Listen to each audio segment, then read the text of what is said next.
Vamos a ir de inmediato con el diputado del Partido Socialista, Osvaldo Andrade, expresidente más del Partido Socialista. Gracias por acompañarnos. Gracias por invitarme.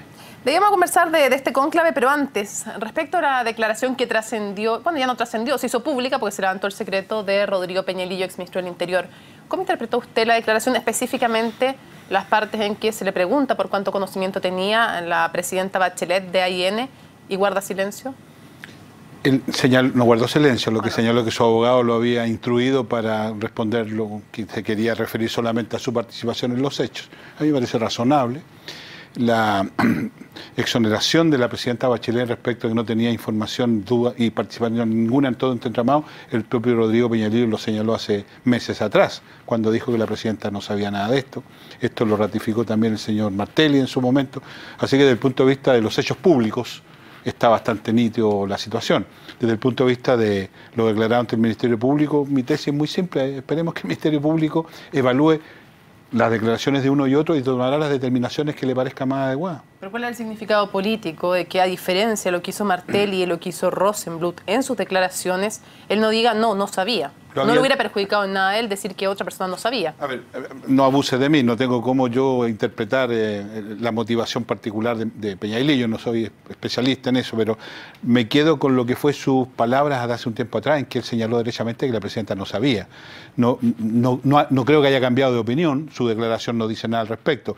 Se ha interpretado que ha intentado eludir aquello, pero es una interpretación.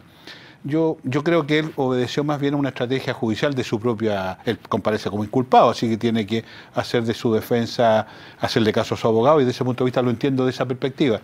Lo que queda claro es que en ningún momento, ni públicamente, ni en su declaración ante el Ministerio Público, el Rodrigo Peñalillo ha involucrado a la presidenta. ¿Hubiera sido políticamente más conveniente que él hubiera sido más claro y hubiera dicho ante el fiscal lo mismo que había dicho antes, que no tenía intervención? Es que yo no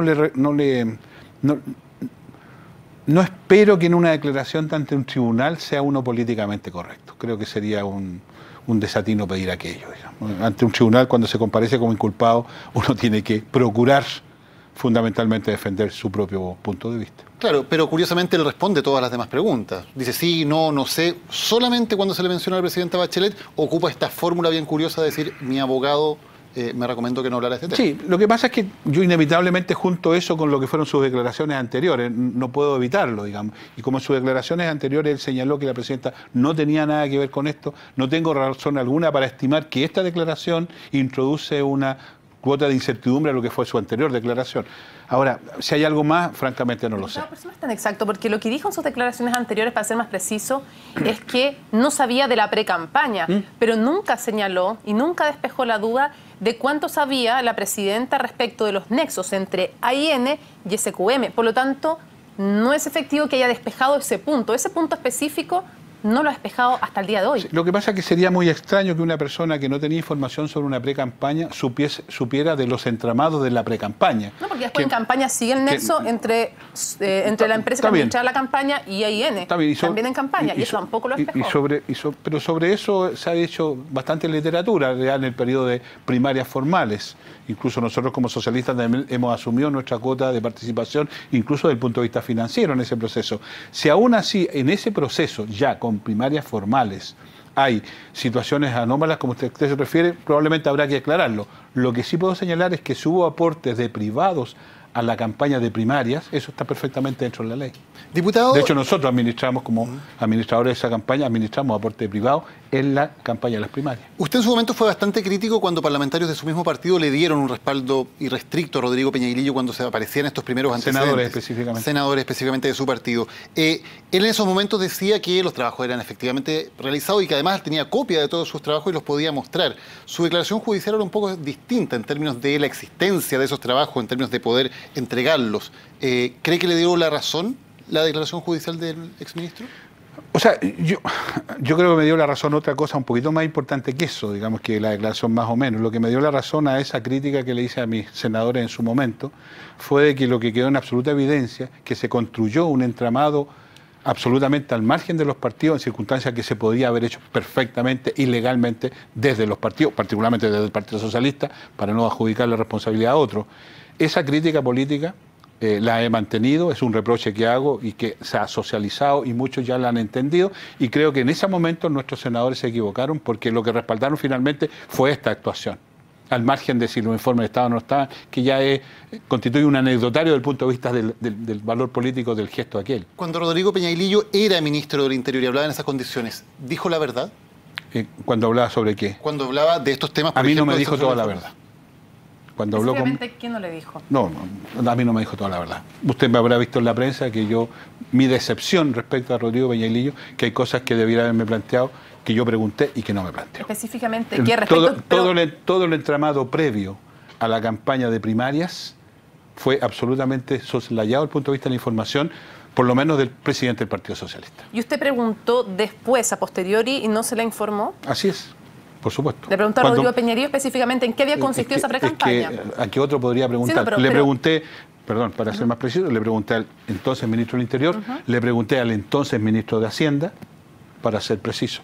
Le pregunté a cuánta gente le pude preguntar, porque se había planteado la duda y la información que se entregaba es que tal cosa no existía. Y los hechos demostraron que sí existía. Y como tenía un reproche al respecto, lo hice presente. Su decepción, entonces, no es solo respecto a Rodrigo Peñailillo, sino en ese tema específico respecto también de Alberto Arenas. A todos los que fueron parte de este entramado, ellos son dos, pero son hartos más, tengo el mismo... No, a esta altura de decepción estoy muy viejo para esas cosas, pero lo que sí le puedo decir es que tengo un reproche severo desde el punto de vista político y desde el punto de vista ético. Le preguntó también cómo se había financiado esto a Peñailillo y Hice Arenas. todas las preguntas que había que hacer. ¿Qué le dijeron ellos?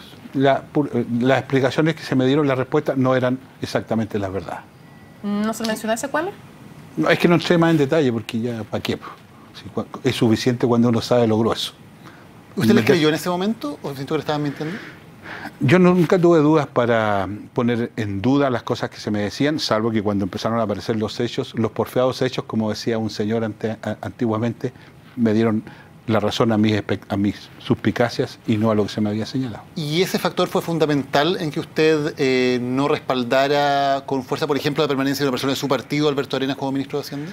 Es que yo no la respaldé ni no la respaldé, no fui jamás consultado respecto de eso y en consecuencia no expresé opinión. Lo que digo sí es que tú claramente y públicamente expresé un reproche. Y lo dije públicamente, de hecho en algún momento se me motejó como que yo tenía una animadversión o algo. Nada que ver, lo mío era estrictamente político. Mi punto era muy simple. Todo lo que se hizo se podría haber hecho desde el Partido Socialista, que tenía capacidad financiera, tenía métodos de transparencia y era una institución formal. Si no se hizo, se cometió un error. Diputado, perdón, pero la decisión de que se hiciera por fuera del Partido Socialista, ¿no es una decisión que toma Michelle Bachelet? Yo entiendo hasta donde yo sé, es que esa fue una decisión, por lo que ellos mismos han declarado, fue una decisión que se tomó por las personas que hemos estado conversando. Yo jamás he escuchado, ni siquiera de ellos, que la presidenta Bachelet haya tenido algo que ver en eso. Ahora, si usted tiene dudas respecto a lo que le dijeron en un comienzo, ¿no tendrá dudas también respecto de esa respuesta? Ya, los hechos han demostrado y me voy a quedar con lo que se ha declarado y para eso está la investigación, confiemos en eso. Usted decía, ellos son dos, pero son muchos más los que participaron en esto. Sí, hay varios de los que fueron pagados por AIN que siguen en el gobierno. Mi pregunta es si usted cree que debieran mantenerse en el gobierno quienes participaron y recibieron rentas a través de su pregunta es extemporánea porque ya la respondí tiempo atrás, la voy a volver a responder. Yo creo que todas las personas que aparezcan involucradas en estas cosas no debieran estar en el gobierno. Si usted se acuerda, en su oportunidad, cuando expresé esta teoría del goteo, lo que dije que a mí me parecía que era necesario, que todos los que tuvieran algo que decirnos dieran un paso al frente y lo dijeran. Quería reafirmarlo delante de toda la gente porque no todos tienen por qué saber lo que usted contestó en su minuto. Que lo hice acá en CNN. Sí, pero no todos tienen que haber visto cuando usted lo hizo. Yo confío que CNN lo vea todo el mundo. Nos encantaría, pero no vamos a presumir de aquello. Haremos un esfuerzo. No vamos a presumir de aquello. Si puedo ayudar, sí le pregunto ¿qué le parece que hasta el día de hoy no hayan sido sacados de sus cargos? Le reitero mi punto de vista. Yo creo, escúcheme, yo creo que ninguna persona que haya tenido que ver con estas cosas debiera estar en el gobierno y creo que ninguna persona que se acredite que hizo trampa para salir electo, candidato, en algunas debiera ser candidato de nuevo. Osvaldo Andrade, muchas gracias por habernos acompañado. Del conclave hablaremos otro día entonces. Otro día. Muy bien. Nos queda una semana para el conclave. Muy bien. Buenas noches.